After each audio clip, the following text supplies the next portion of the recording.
अस्सलाम वालेकुम व्यूवर्स, मेरा नाम काशिफ है और आप देख रहे हैं मेरे यूट्यूब चैनल जिसका नाम है इलेक्ट्रिक ऑनलाइन। व्यूवर्स, आज जो है भाई ये शॉर्ट सी वीडियो है, इसमें हमने एक देसी जुगाड़ लगाया है। वो क्या है भाई, ये ट्यूब लाइट वाली पट्टी आपको नज़र आ रही है, इसके ऊपर हमने क्या किया है भाई, पियानो होल्डर लगा दिए।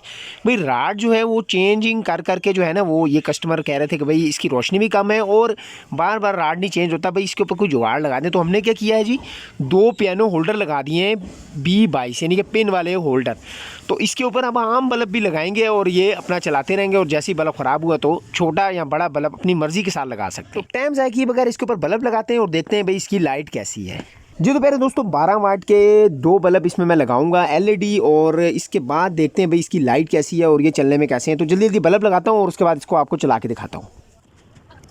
जी तो पहले दोस्तों ये देखें जी, इसका रिज़ल्ट और कमाल का रिज़ल्ट है। और अगर आपके पास भी ऐसी कोई फालतू पट्टी पड़ी हुई है तो आप भी इसका ये जुगाड़ लगा सकते हैं। वीडियो पसंद आई तो लाइक कीजिएगा, चैनल पर नए चैनल को सब्सक्राइब कीजिएगा। दुआ में याद रखिएगा। अल्लाह हाफिज़।